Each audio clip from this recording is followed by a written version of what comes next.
तो dear students, हमारे YouTube channel विजय mathematics में आप लोग का बहुत बहुत स्वागत है। आज मैं आप लोग का चैप्टर नंबर 9 का क्वेश्चन जो बच गया था, 2 क्वेश्चन इसमें बच गया है, क्वेश्चन नंबर 15 और क्वेश्चन नंबर 16। तो मैं आज इन दोनों क्वेश्चनों का सलूशन करूँगा। आप इसे ध्यानपूर्वक देखेंगे। तो सबसे पहले आप लोग अभी तक यदि आप लोग कॉपी कलम लेकर के नहीं बैठे हैं तो लेकर के आप लोग बैठ जाइए, और मैं जो क्वेश्चन सलूशन करूँगा उसे आप अपने नोटबुक में ज़रूर नोट करिए और उसको प्रैक्टिस करिएगा। और यदि आप क्वेश्चन नंबर 1 से लेकर के यदि आप नहीं देखे हैं तो मैं पिछला वीडियो में मैं इसका सलूशन डाल दिया हूँ। यदि आप लोग नहीं देखे हैं तो जा कर के देख लेंगे। मैं इस वीडियो में भी उस सारे क्वेश्चनों का डिस्क्रिप्शन में लिंक डाल दूँगा, आप जा कर के देख लीजिएगा, ठीक है। और उसे आप बार बार प्रैक्टिस करिएगा। तो इसमें 2 क्वेश्चन मात्र बचा हुआ है, क्वेश्चन नंबर 15, क्वेश्चन नंबर 16। तो चलिए सलूशन करते हैं, देखते हैं। यदि आप मेरे चैनल पर नए हैं तो मेरे चैनल को भी सब्सक्राइब कर देंगे और इस वीडियो के अंत तक बने रहिए, चूँकि 2 क्वेश्चन बच रहा है। 2 क्वेश्चन आप ध्यानपूर्वक देख लीजिए, बहुत ही इंपॉर्टेंट क्वेश्चन है, आप इसको ध्यानपूर्वक देखेंगे। तो चलिए शुरुआत करते हैं। देखिए क्वेश्चन नंबर 15 आपको क्या बोलता है। एक सीधा राजमार्ग एक मीनार के पाद तक जाता है। यानी कहने मतलब है कि एक राजमार्ग है। राजमार्ग का मतलब होता है कि नेशनल हाईवे रोड होता है, ठीक है। तो एक नेशनल हाईवे रोड है जो एक मीनार के पाद तक जाता है। यानी कहने मतलब है, चलिए लेते हैं एक यहाँ पर हम मीनार लेते हैं। ये एक मीनार है और इस मीनार का पाद बिंदु से क्या है कि एक हाईवे जाता है, यानी एक सड़क गया, रोड गया यहाँ से, ठीक है, जाता है। मीनार के शिखर पर खड़ा एक आदमी एक कार को 30 डिग्री अवनमन कोण पर देखता है। यानी कहने मतलब है कि इस मीनार के शिखर जो यहाँ पर है, यहाँ कोई आदमी खड़ा है और ये आदमी जो है, ये राजमार्ग जो है, रोड है, इस रोड पर कोई कार है, कोई कार जा रहा है। मान के चलिए किसी समय, किसी क्षण जो है, किसी टाइम मान लिया जाए कि कार जो था से यहाँ पे था।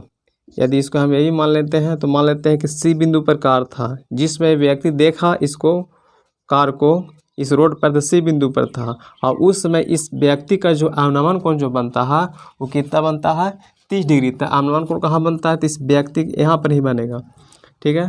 तो यदि यहाँ पर इसको अवनमन कोण जो बनता है वो कितना बन रहा है, 30 डिग्री, ठीक है। तो चलिए ए 30 डिग्री हुआ, तो एकांतर कोण से ए भी क्या हो जाएगा, 30 डिग्री हो जाएगा। अब कह रहा है जो मीनार के पाद की ओर एक समान चाल से जाता है। यानी कहने मतलब है कि ये जो कार जो चल रहा है मीनार की पाद की ओर एक समान चाल से चल रहा है, समान चाल से जाता है, यानी अपने चाल को न बढ़ाता न घटाता, एक समान की चाल से चल रहा है। अब बोलता है कि 6 सेकंड बाद, जब 6 सेकंड बीतता है तो 6 सेकंड बाद कार का अवनमन कोण 60 डिग्री हो गया। यानी कहने मतलब है कि जब 6 सेकंड बीता तो कार जो है वो सी बिंदु से चल करके आगे पहुंचा, मान के चलिए यहाँ पे आ गया, एस डी बिंदु तक आ गया। कितना सेकंड में, 6 सेकंड में। तो अब जो है इस कार का जो अब अवनमन कोण जो बन रहा है, इस कार का अब जो अवनमन कोण बनेगा वो कितना बता रहा है, 60 डिग्री बन रहा है, 60 डिग्री। चलिए इसको कोण से ये कोण आपका इक्वल हो जाएगा, एकांतर कोण से इक्वल हो गया 60 डिग्री। यानी 6 सेकंड में ये व्यक्ति द्वारा जो अवनमन कोण बन रहा था वो कितना आ गया, 60 डिग्री हो गया। तो कहता है कि इस बिंदु से मीनार के पाद तक पहुंचने में कार द्वारा लिया गया समय ज्ञात करिए। तो चलिए बोल रहा है कि अब डी बिंदु से बी बिंदु तक, यानी मीनार के पाद तक पहुंचने में जो है कार कितना समय लगेगा। जब यहाँ से यहाँ पहुँचने में 6 सेकंड लिया तो डी से बी तक पहुँचने में कितना टाइम लगेगा। तो सबसे पहले इसमें क्या करेंगे कि सबसे पहले हमको चाल मानना पड़ेगा कि किस चाल से कार जो है वो चल रहा है। कार का हम एक समान चाल मानेंगे। एक समान चाल मानने के बाद क्या करना पड़ेगा, चूँकि यहाँ सी से डी तक आने में उसको 6 सेकंड समय लगा, तो सबसे पहले यहाँ से यहाँ की दूरी निकालेंगे कि कितना दूर गया, ठीक है। उसके बाद फिर यहाँ से यहाँ की दूरी निकालेंगे, ए दूरी कितना दूर गया, ठीक है। ये जो दूरी हमको पता चल जाएगा और चाल हम माने हुए रहेंगे तो समय हम निकाल लेंगे, ठीक है। तो चलिए शुरुआत करते हैं। सबसे पहले क्या लिखेंगे,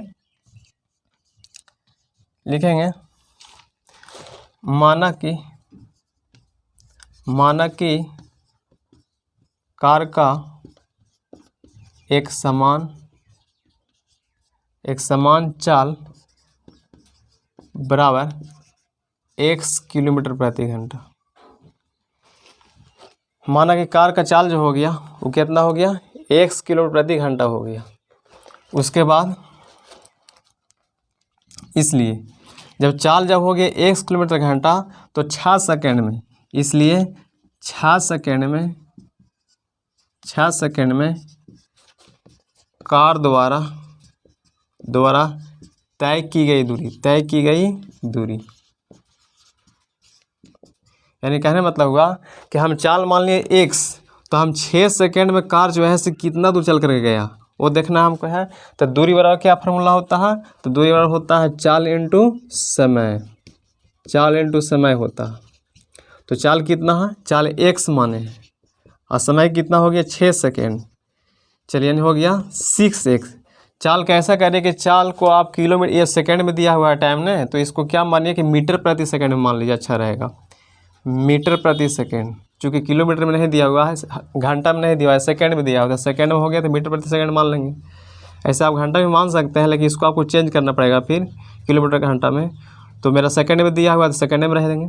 तो 6 सेकेंड में कार द्वारा तय की गई दूरी कितना हो गया, चाल गुने समय, चाल कितना हो गया x और समय कितना हो गया 6, तो कितना हो गया 6x, यानी इतना मीटर।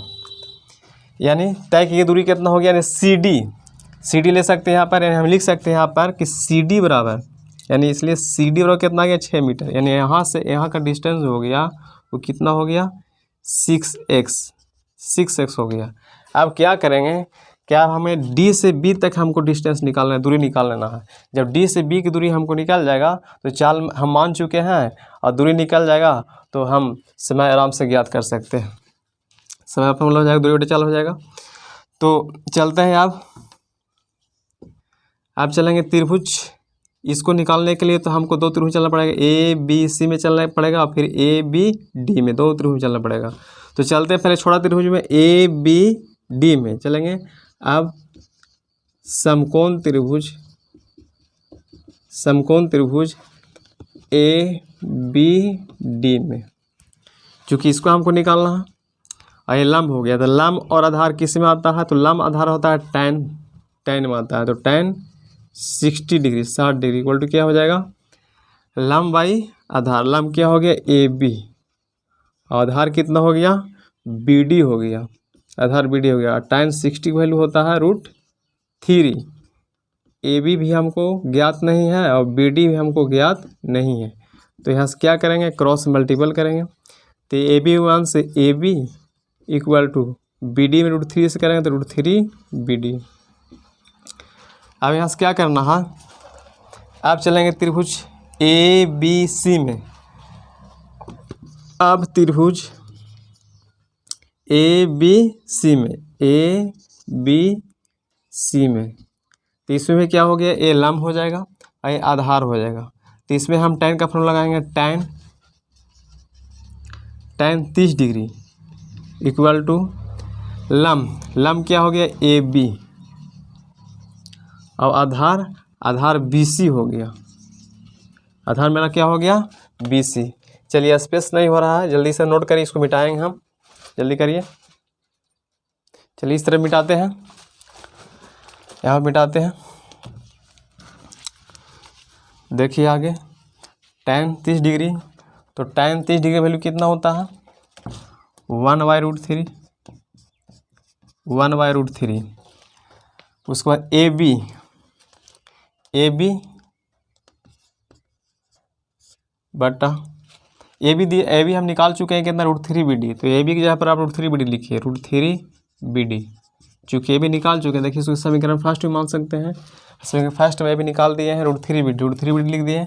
और यहाँ पे देखिए क्या है BC में क्या हो गया, तो BC में हम CD प्लस DB लिख सकते हैं या BD लिख सकते हैं। तो CD मेरा कितना हो गया 6x, तो हम लिख सकते हैं 6x प्लस BD, या DB भी लिख सकते हैं या BD कर दीजिए, BD 6x प्लस BD किसके जगह पर, तो BC की जगह पर, क्योंकि BC यहाँ से यहाँ तक हुआ, ठीक है। तो यहाँ से यहाँ 6x हो गया और यहाँ से क्या हो गया BD हो गया।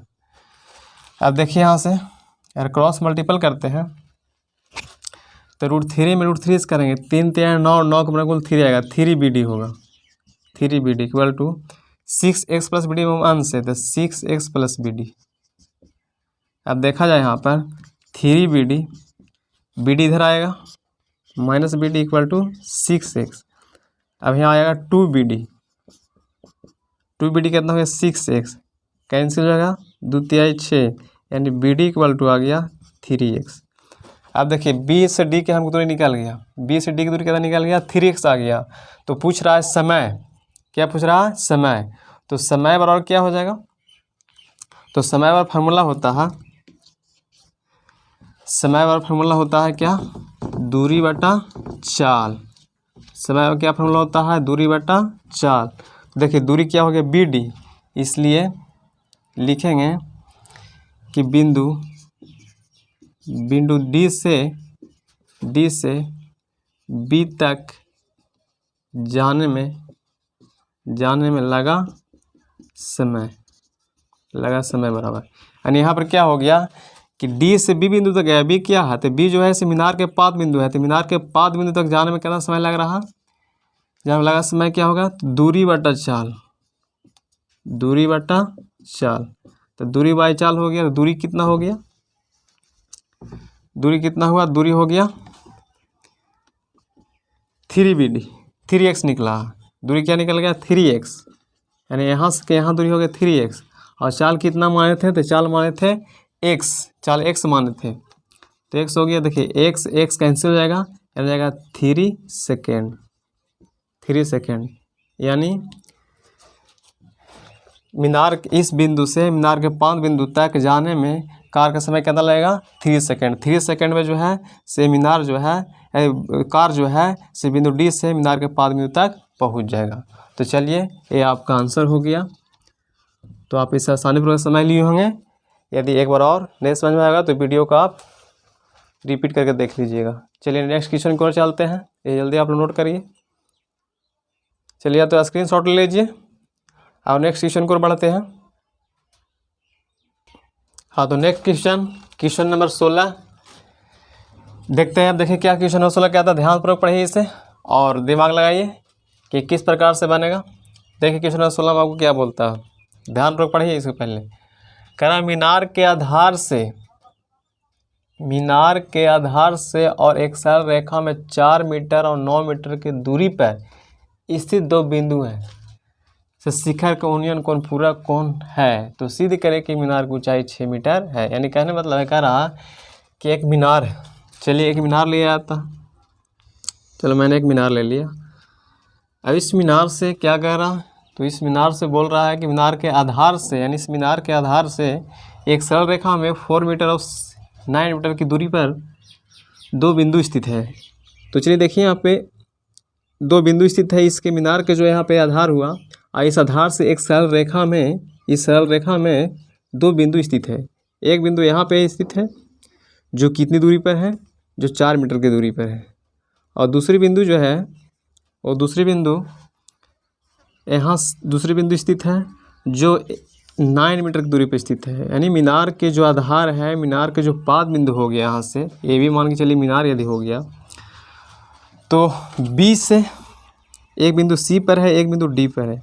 तो पहला जो बिंदु C पर है, यहाँ से यहाँ की दूरी 4 मीटर हो गया, और दूसरा बिंदु जो D पर है वो बिंदु 9 मीटर की दूरी पर हो गया। दोनों जो है से कहीं सरल रेखा पर स्थित है, तो एक सरल रेखा ले लिया गया है आधार से, और एक कहीं सरल रेखा पर दो बिंदु स्थित है। पहला बिंदु जो है वो मीनार के आधार से 4 मीटर की दूरी पर है, दूसरा बिंदु जो है वो मीनार के आधार से 9 मीटर की दूरी पर है। तो क्या कहता है, दूरी पर जो है बिंदु से मीनार के शिखर का यूनियन कोण पूरा कोण है। कहने मतलब है कि इसका जो यूनियन कोण बन रहा है, यानी एक कोण जो C पर बनेगा और दूसरा कोण जो D पर बनेगा यूनियन कोण, ये दोनों कोण जो आपस में जो है वो पूरा कोण है। पूरा कोण का मतलब क्या होता है भाई, तो पहले पूरा कोण का मतलब जान लीजिए। जैसे पूरा कोण के बारे में पिछले वीडियो में बताया हूँ, ट्रिग्नोमेट्री जब मैं पढ़ा रहा था तो उसके बारे में मैं डिटेल समझाया हूँ। तो चलिए बता देता हूँ पूरा कोण क्या होता है। तो पूरा कोण का मतलब होता है कि दो ऐसा कोण जिसका जो 90 डिग्री है, 90 डिग्री है, दो कोणों को जब जोड़ने से जब 90 डिग्री आता है तो हम कह सकते हैं कि वो दोनों आपस कोण पूरा कोण है। जैसे मान लिया जाए कि एक कोण आपको 30 डिग्री हो गया, ठीक है, और कहेगा 30 का पूरा कोण बताइए कितना होगा। तो आपको देखना है कि 30 हम कितना कोण और जोड़ देंगे कि ये 90 आ जाएगा, ठीक है। तो 30 में यदि आप 60 को जोड़ते हैं तो कितना आएगा 90 आ जाएगा आपको। इसका मतलब है कि 30 का पूरा कोण कितना हुआ 60 हुआ। यानी 60 आप कैसे लाएं, तो आप 90 में से 30 को घटाएं, यानी जो कोण ही दिया हुआ है उसको क्या करना है 90 में से घटा देना है। यानी किसी भी पूरा कोण पूछता है तो हम कोशिश करेंगे कि 90 में से घटा के उसको हम बोल दें। जैसे मान लीजिए पूरा कोण 40 दे दिया, अब पूछेगा कि 40 का पूरा कोण बताइए कितना होगा, तो 40 का पूरा कोण आपको कितना हो जाएगा, तो 90 में से आप 40 घटाइए तो कितना आ जाएगा आपको 50 आ जाएगा, 50 आ जाएगा। यानी कि 40 का पूरा कोण कितना हो गया 50 हो गया। चलिए मान लीजिए एक्स मान लेते हैं, माना कि एक जो है से एक्स डिग्री कोण है। अब एक्स डिग्री का पूरा कोण कितना होगा, तो आपको क्या करना पड़ेगा, तो 90 में से एक्स को घटाना पड़ेगा, तो कितना हो जाएगा 90 माइनस एक्स हो जाएगा, 90 माइनस एक्स हो जाएगा। उसके बाद एक थीटा दिया आप मानते हैं, इसको अगर हम थीटा मान लेते हैं कि चलो पहला जो बिंदु पर जो थीटा बना रहा है ठीक है, और दूसरा जो है से कितना हो जाएगा, भाई थीटा बनाएगा तो कितना होगा, तो अभी जस्ट बताएं कि जितना डिग्री रहेगा उसको पूरा कोण पूछेगा तो उसको आपको 90 में से घटा के बोलना है। तो इसको क्या करेंगे हम 90 में से घटा के लिखेंगे, यानी कि इसको अगर थीटा मानते हैं तो कितना हो जाएगा 90 माइनस थीटा। तो यानी इस तरह से क्या हो गया कि दोनों कोण जो है, दोनों बिंदु पर जो कोण जो बन रहा है आपस में कौन कौन है, पूरा कोण है। तो चलते हैं यार सोल्व करते हैं, इससे आप समझ में आ गए हो पूरा कोण के बारे में। यानी पूरा कोण का मतलब आप सीधा सरल भाषा में समझ लीजिए कि किसी भी पूरा कोण यदि पूछता है तो उसको आप 90 में से घटा के बोलिए, यानी दो ऐसे कोणों का जो जिसको जोड़ने से क्या हो जाए 90 डिग्री आए, तो दोनों आपस में पूरा कोण कहलाते हैं। चलिए पूरा कोण आपको समझ में आ गया होगा। अब देखिए लिखेंगे यहाँ पे सोल्यूशन करते हैं। माना कि ए बी एक मीनार है, ए बी एक मीनार हुआ तथा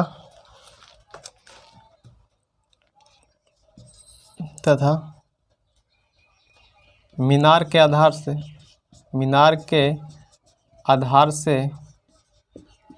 से सरल रेखा पर दो बिंदु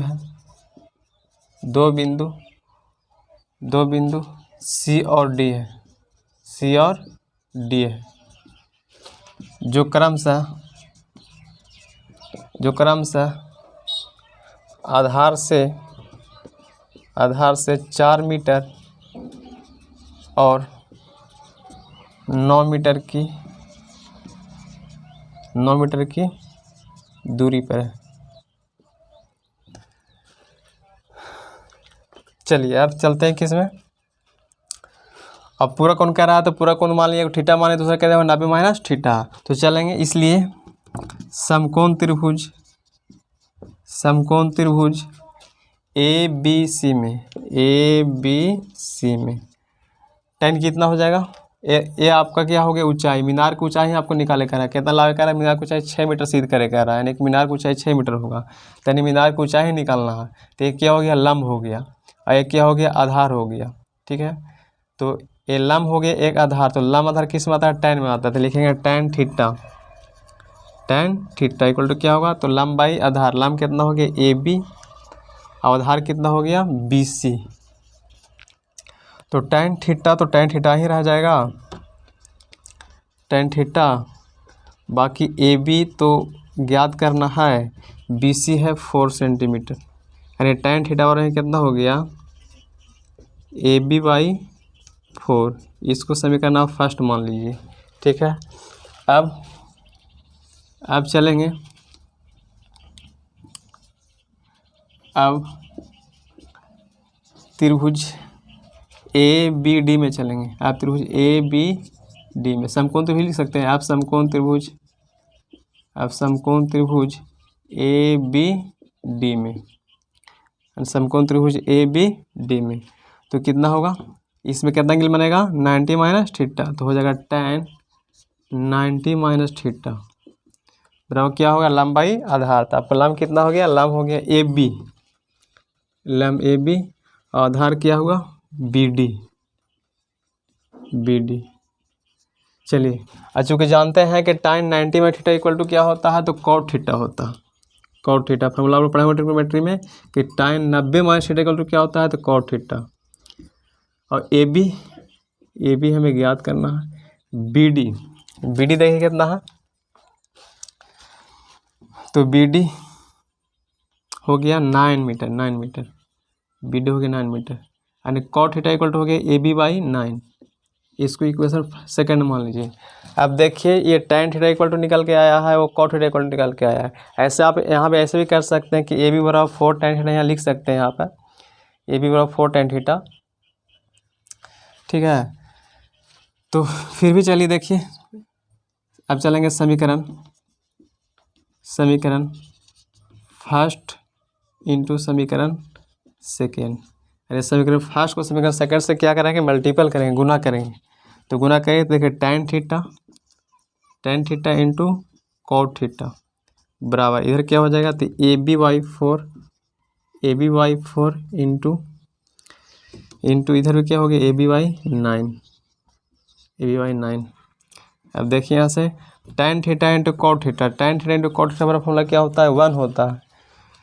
चूँकि मल्टीपल में ट्रिग्नोमेट्री में पढ़े होंगे कि tan थीटा गुना कॉट थीटा का फॉर्मूला कितना होता है, 1 के बराबर होता है। तो 1 हो गया, और ए बी हो गया ए बी स्क्वायर, और नीचे हो गया 9 चौके 36, और क्रॉस मल्टीपल करते हैं तो ए बी स्क्वायर, तो ए बी स्क्वायर और 36 से कहें 36, ठीक है। यदि स्क्वायर यहाँ से आप हटाते हैं तो क्या चढ़ा जाएगा, आपको रूट चढ़ा जाएगा। स्पेस नहीं, जल्दी नोट करिए। चलिए इस तरफ हम मिटाते हैं, इस तरफ, यानी ए बी स्क्वायर कितना आ गया, 36 आ गया। अरे यहाँ पर यदि आप स्क्वायर को यदि आप हटाते हैं, चलिए यहाँ बनाते हैं, स्क्वायर हटेगा तो इधर क्या आ जाएगा, रूट, अंडर रूट चढ़ जाएगा इधर 36, और 36 का जो वर्गमूल जो होता है वो कितना आता है, 6 आता है। हालांकि प्लस माइनस में 6 आएगा, तो चूँकि माइनस नहीं लेना है, प्लस ही लेना है। तो ए बी इक्वल टू कितना हो गया, 6 मीटर, यानी ए बी क्या था, तो ए बी क्या है, मीनार की ऊंचाई है। अतः हम लिख सकते हैं, मीनार की ऊंचाई बराबर कितना आ गया, 6 मीटर। यही देखिए आपको प्रूव कर लाना था, सिद्ध करें कि मीनार की ऊंचाई कितना है, 6 मीटर। तो मीनार की ऊंचाई आपका 6 मीटर यहाँ पर आ गया। ये आपका आंसर हो गया, प्रूव हो गया, ये प्रूफ हो गया आपका, सिद्ध हो गया। चलिए तो जल्दी से आप लोग नोट करिए। हाँ तो स्टूडेंट आप लोग चलिए, आप लोग नोट कर लिए होंगे। तो ये मुझे उम्मीद है कि आप लोग के एक क्वेश्चन का सोल्यूशन आप लोग को समझ में आया होगा। और इसके पहले आप क्वेश्चन को नहीं देखे हैं तो जाकर के आप मेरा पिछले वीडियो में देख लीजिएगा। आज ये चैप्टर एंड हो गया, जो एक्सरसाइज चैप्टर नंबर 9 जो है ऊंचाई और दूरी, एनसीईआरटी बुक से आपको पढ़ाया जा रहा था।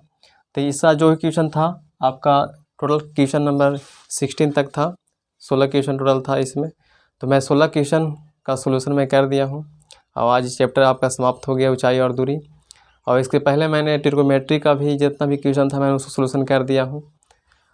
ट्रिग्नोमेट्री का जितना भी एक्सरसाइज, सभी एक्सरसाइज का सोल्यूशन जो है से एक एक क्वेश्चन, प्रत्येक क्वेश्चन का मैंने कर दिया। यदि आप नहीं देखे हैं तो आप ज़रूर जाकर देख लीजिएगा, आपको बोर्ड के एग्ज़ाम में बहुत ही आपको मदद मिलेगी, और बाकी सारी कंपटीशन वाले एग्ज़ाम में भी मदद मिलेगी आप लोग का। मैं डिटेल फुल एक्सप्लेनेशन के साथ में बताया हूँ। तो मुझे उम्मीद है कि आप लोग ज़रूर जा कर के मेरे वीडियो को आप लोग देखिएगा, ठीक है। यदि आपको अच्छा लगता है तो अपने दोस्तों के पास शेयर करिए, लाइक करिए, कमेंट करिए और सब्सक्राइब करिए मेरे चैनल को, ताकि मेरा भी जो उम्मीद है, मेरा भी उम्मीद जगी रहे।